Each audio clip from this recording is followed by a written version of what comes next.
The play on the field, the court, and the ice is just one part of sports. Behind every game are the people hard at work so we can enjoy the action. They're the owners, administrators, agents, broadcasters, and vendors who bring the games to life. Meet them when you go Behind the Game with Patrick Klinger and Dave Bowden.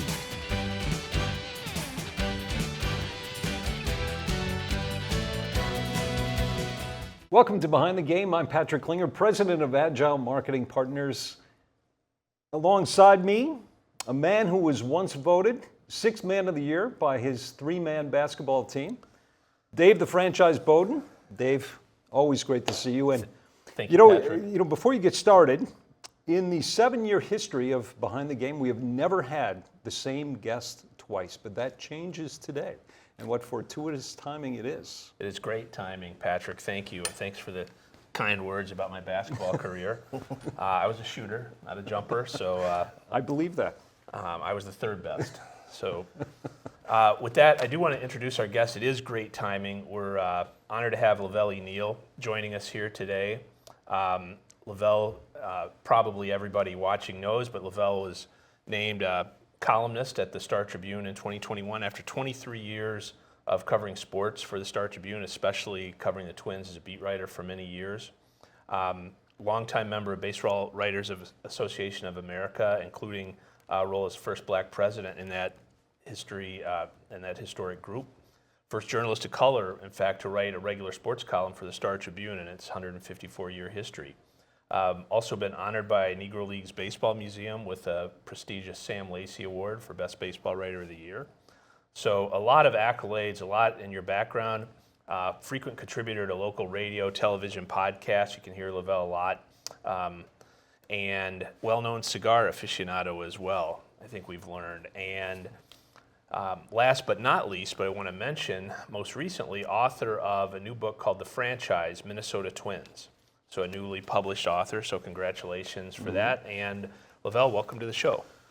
Thanks for having me, and I'm deeply honored to be the first repeat guest on this wonderful, worldwide recognized, award-winning show. Yeah, it's something like that. Yeah, feel free to add that to this list of accolades in your bio as you leave here today.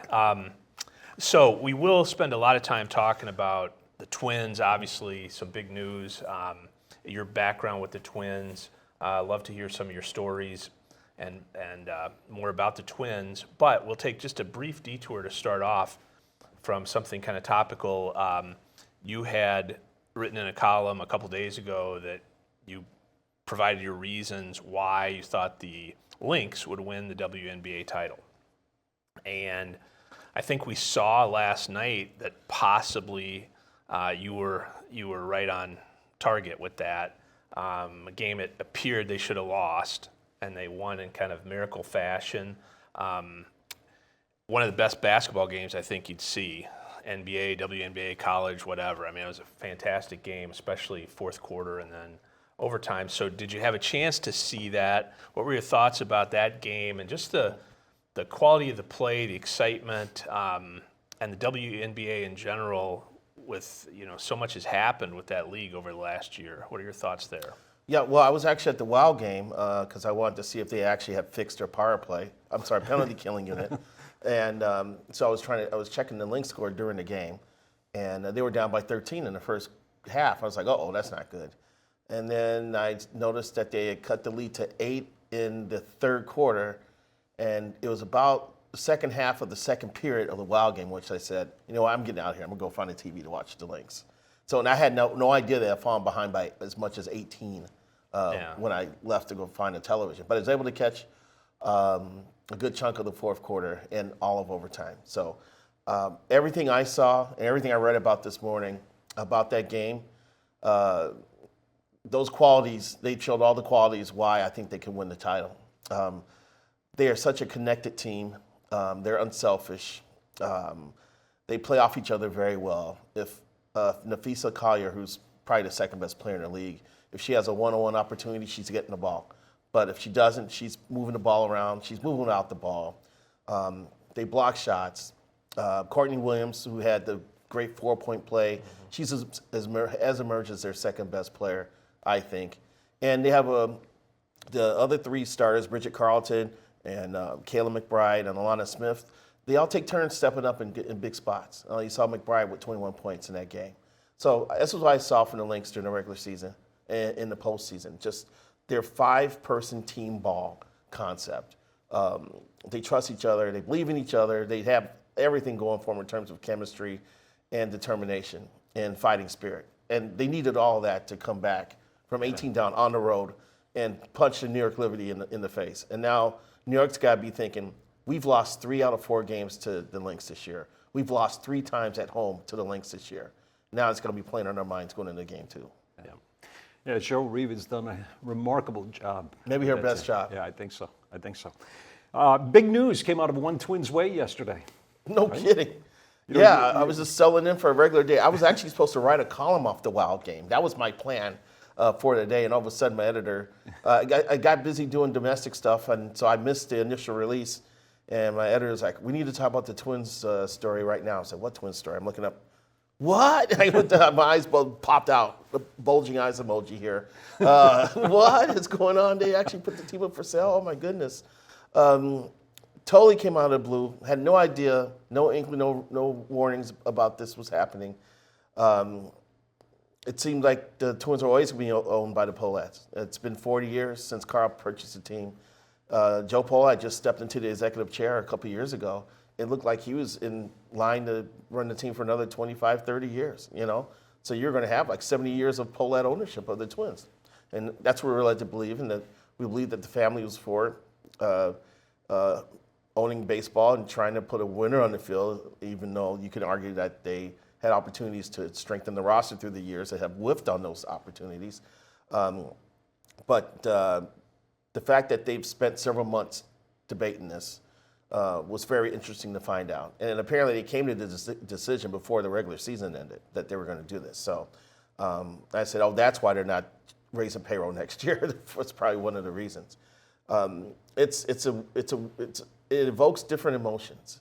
I think it's really impressive that a family can own a team for that long. Carl did have some success winning 2 World Series, but the family, as I wrote in my column, they've committed some self-inflicted damage for the messages they've sent out, their lack of spending. They've had opportunities here in the last few years. 2019, they set tied it for a major league record for home runs. That was either they should have tried to add a pitcher to balance out that great offense they had. You think about the great players they've had: Justin Morneau, Johan Santana, Joe Mauer. They never were able to take advantage of having those great players like those guys around and try to make a run while they were still playing. So, and fans, sometimes fans feel like the owner should be entitled to spend all their money because they're billionaires. And everybody in baseball is a billionaire. Every owner is a billionaire. You don't see the Rays or the Diamondbacks or the Brewers billionaires just putting all their personal wealth into running a team. There's a reason why they're successful, and they run it like a business. You should not come out and say it was a business decision. Joe Pohlad aired when he explained this year's payroll cut as a business decision. Even though if it's true, you don't say that. That's the last thing the fans want to hear. You got to figure out a different way to come up with a word salad or some other anecdote to get them off of that. So a lot of emotions about this. A lot of people are happy. A lot of people, understand the challenges it is to be a small or mid-market team in Major League Baseball. But they're getting new owners, and that's just weird because I still remember 1999. It was in 99. I believe it was 99. It was ahead of my second year on the beat, and I got an audience with Carl Pohlad in his office at the bank building. So I'm sitting there waiting for him to come in, and I just moved into a townhome in Inver Grove Heights. He comes busting through the door, and he's like, "I heard you bought a new home. How come you didn't finance it through us?" And I'm like, "How the hell did he know that I just bought a place?" But that was Carl, always trying to make a deal to his benefit. So. Yeah, and now, the eyes are going to be on this organization now going forward to see if they can find a buyer. So you mentioned fan reaction and messaging, maybe not always successful a little bit for that. And the Twins drew less than 2 million fans this year, even though most of the you were there in first place. Obviously, TV didn't help with that situation. But if you put all that together, how do you think fans will look back on this era, this 40-year era? You mentioned in your column that it's been both controversial and successful. Mm-hmm. How do you think people are going to look back on this legacy when the Twins do change hands? Well, I think they will have different emotions. There's been good and there's been bad, and recently there's been bad. And it's funny you asked that question, because in June I'm sitting in the press box and the Twins officials asking me, how come more people aren't coming to our games? And I was like, because you cut payroll after last year. You just had a fantastic year where you made the playoffs, you won a series, and the fan base was energized because I saw you guys have success at home in the postseason, which has been very rare since 2004. Right. That was the first time since 2004 that they won a postseason series, and they elected to go the other way. Usually, even if you're got to watch the money and you got to be a little frugal about how you go about doing business, there's moments where you need to press. And I thought after last year, that was the time to press. They didn't even keep the payroll flat. They cut it by $30 million. I know the TV deal was there, but the revenue is going to bounce back eventually. But my thing, too, is that if you put a better team on the field, they win. Attendance gets a bump because of that. You get into the postseason, you get a couple of postseason gates, and so it's an investment that works out in the end. So I just think the way they approached the roster going into the 2024 season was wrong. Turned off a lot of people, and started all the ill will and the whole cheap poll ads mantra that has kind of been floating around here for the last decade or so, or maybe longer. So they set themselves up by how they approached last offseason. Since the announcement came down, there's been ample speculation by fans that Alex Rodriguez may have interest in buying the team. Obviously he's embroiled in an ownership dispute with Glenn Taylor of the Timberwolves. If he loses, and there's some belief that he may, maybe he turns his attention to the Twins. He obviously knows baseball. What do you think? He definitely knows baseball. I'm surprised he and Mark Lowry teamed up to buy the Wolves, because I didn't know A-Rod was that big into basketball, but I guess he was. I think this will be the last time a team will be allowed to be sold through a layaway plan, as they were trying to purchase a team based on everything that's transpired. They missed deadlines. Glenn's had to extend deadlines for installments, and now Glenn feels he has the right to take the team back because of that. And it's going to go to mediation. I don't know when we're going to find that out, but you could argue that whoever does not end up with the team after that could possibly turn their attention to the Twins. I don't know if Lowry and A-Rod, I don't know if their vision included like building a new fancy new arena that's modernized and everything. I think that was part of the reason that the Wolves were attracted, because they could get probably a new stadium built that would be state of the art. But they didn't have the money. They had to bring in Michael Bloomberg at the last minute, and we know Bloomberg's got deep pockets. He could probably buy the team on his own without those two guys. So. Yeah, I think it's possible. I mean, some people have mentioned the Wolf family. I was told yesterday Marty Davis, has always wanted to own a sports team, him and his brother. There's a lot of options out there. I'm sure the phones are ringing off the hook at One Twins Way about people kind of making general inquiries about the team. But we'll see. This is not going to be a quick process. It's going to take months. And as we were talking, as we were walking in from the parking lot, Artie Moreno put the Angels up for sale, but put them off the market after 5 months. And the Nationals were for sale for 2 years, and they were taken off the market in February. So is that an indication of how the market is? Or will this be a time that a local group, maybe some local owners get together and form a group to purchase a team to ensure it stays in Minnesota, which I don't think they don't have to ever worry about that happening. Good. But to see if they can run it differently and maybe bring a championship back to the Twin Cities. There's a lot going on over there, obviously, and so this is probably kind of throwing a monkey wrench in. But a little bit before this, team's GM Thad Levine stepped away from the organization. Was that, to your knowledge, his own decision? Was that the team really looking, or even could some of this ownership thing be coming into play? I mean, what are your thoughts about the front office now and what maybe happening there, the baseball part of it. You touched on something there. The fact that we now know that the Twins are for sale. How many employees knew about that at the time? Did Thad know about that and decided that he may want to part ways? I just know, just from what I've witnessed and heard through the years, is that this day was coming. When Thad and Derek Favre both stepped in to reshape the baseball operations department, Thad was the orator. He was one with the deep lexicon. He was the one who could articulate the message that the Twins wanted to put out there. Falvey wasn't comfortable with the media at the time, but through the years, Falvey got more comfortable dealing with the media, and he decided that it's just going to be one voice now. It's going to be mine. So right about then, that started getting a little marginalized.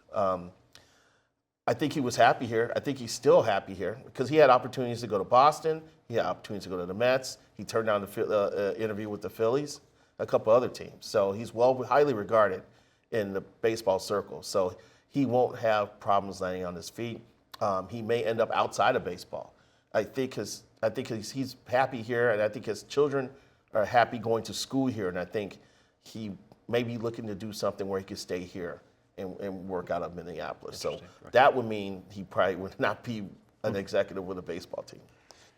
LaVelle, you recently wrote a very well-received book called The Franchise, Minnesota Twins, which you have in front of you. Mm-hmm. What prompted you to write a book, and what about the Minnesota Twins was compelling enough to write a book? You know, it was funny. I was approached about writing a book. The publishers, Triumph Books, we're doing a national series of historical books on different sports franchises, and they approached me about writing one for the Twins. And when I first looked at it, I didn't even answer the email, and I was like, the book, come on. You know, and I'm sitting there thinking about it. I was like, guys, how much work is it going to take for me to do this? How many interviews? How much research? Blah, blah. They wanted 80,000 words, you know.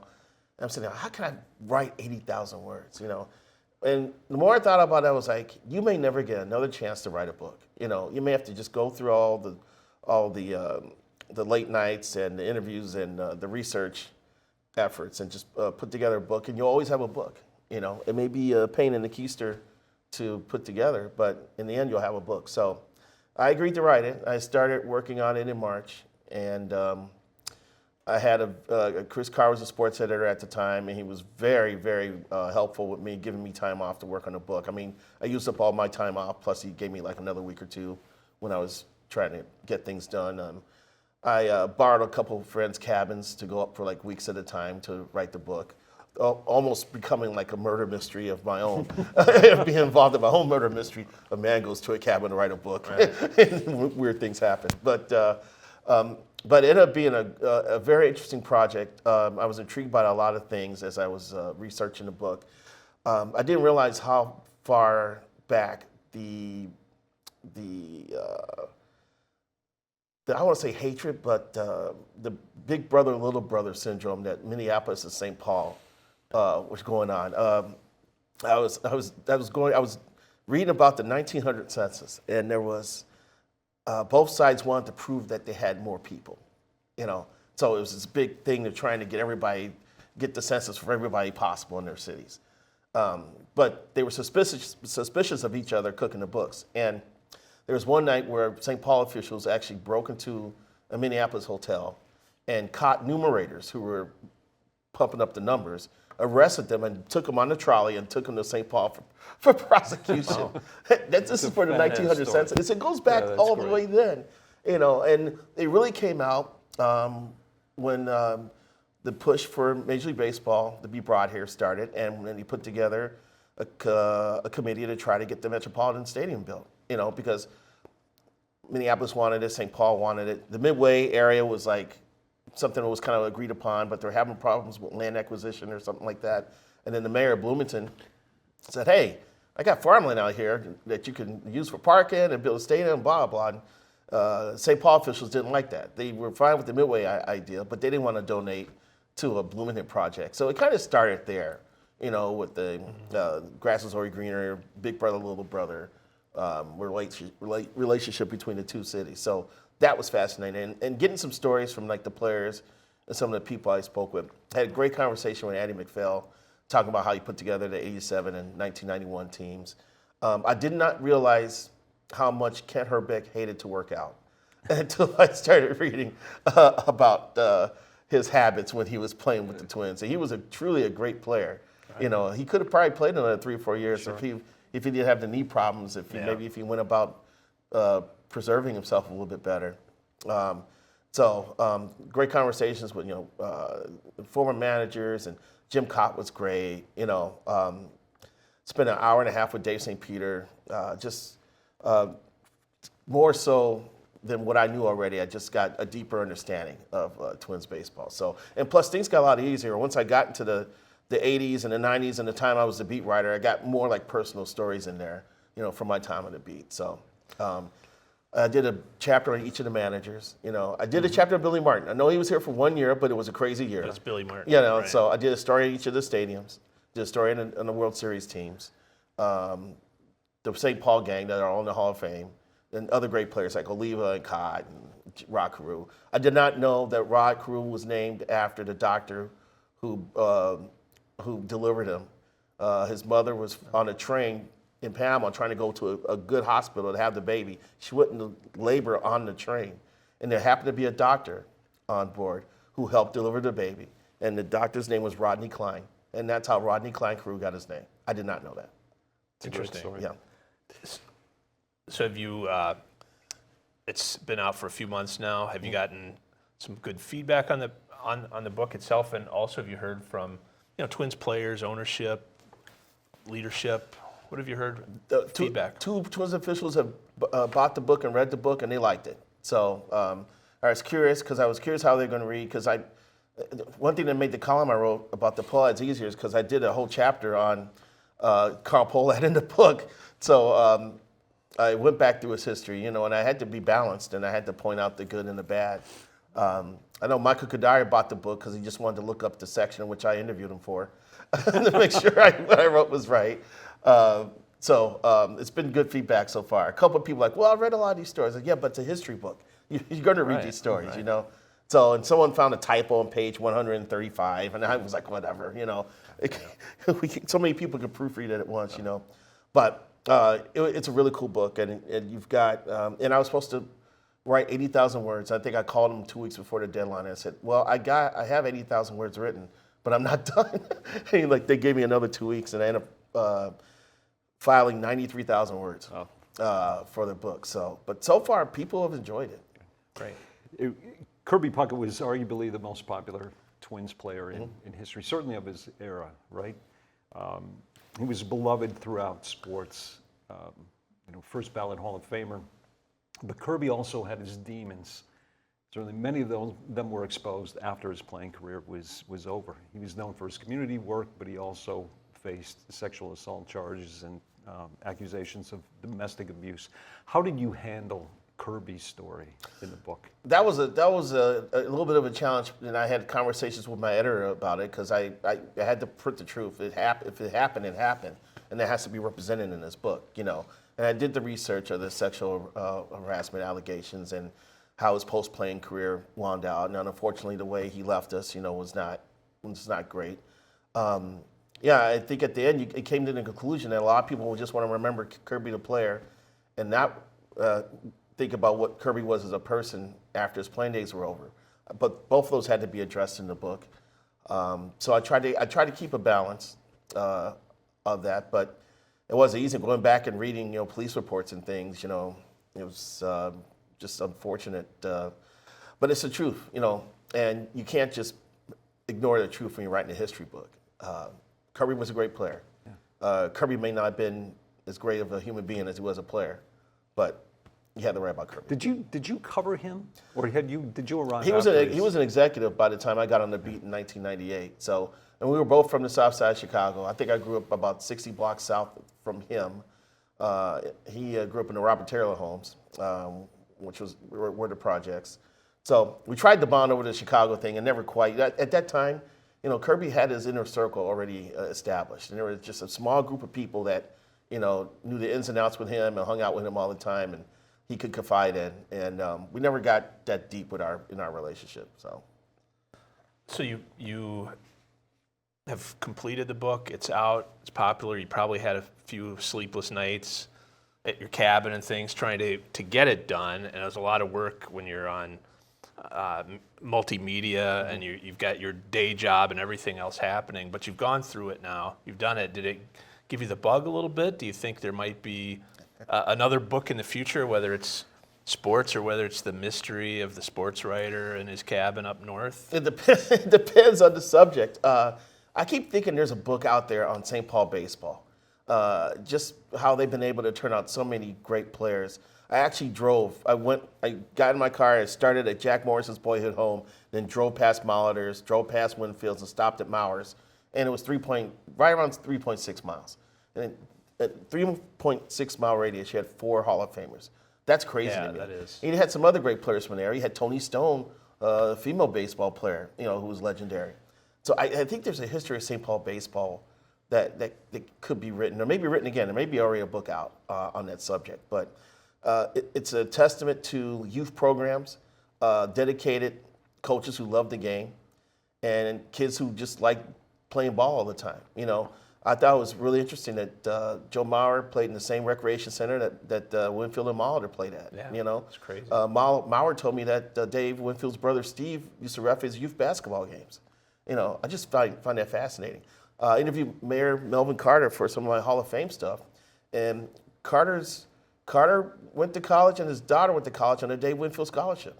So the legacy these guys have left as players and as human beings, I just think that's something that should be told. Pretty amazing story. St. Paul sort of got the last laugh then when it came to baseball, because I don't think Minneapolis has any Hall of Famers. No, right? No, they don't. They don't. What's in the water in St. Paul, right? Yeah. We're down to a minute and a half left. The Twins have had a lot of interesting characters in their organization over their 63 years, and maybe starting with Calvin Griffith. But you had guys like Bert Blyleven, Bob Casey, Lou Ford, Disco Danny Ford. Some interesting characters. Can you tell us one quick story about one of the characters that you cover in the book? 2 quick ones. It was in Kansas City when Matthew LaCroix agreed to eat a live cockroach that was crawling across the carpet in the clubhouse. And the players pulled together money to bribe him, so he got $600 and put the cockroach in his mouth, opened his mouth up to show the cockroach its legs moving around, and then swallowed it. The other one was, remember, rookie hazing used to be totally different back in the day. Now it's more politically correct. But they would make the players dress up in skirts and stuff. And Brian Buchanan had to deal with his rookie year. And then the next year he spent the entire year in the minors. They got called up in September again. So he was still a rookie, so he had to do it twice, So I walked up to him and I said, Buck, this is wrong, man. You got to go through this 2 years in a row but wear a dress? And Buck goes, that's all right, LaVelle. I do this for my wife all the time. What a great story. LaVelle, so great to have you back on the show. Maybe 3 times. Why not? Okay, Why not? Fantastic. Dave, always a pleasure. It's a great interview. Here. Thank really. you. Buy the book. Where can you get it? Amazon, at barsandnoble.com, and there are Twin Cities area smaller independent booksellers that have this in stock as well. Yeah. And Great if you gift. see me, I'll Christmas be coming happy up. to autograph it for you. Yes, Christmas is Christmas coming. coming Great Christmas gift. Yes. Well, we see him with a cigar in his hand, too. Thank all of you for watching Behind the Game, presented by Blaze Credit Union. We'll see you again next month.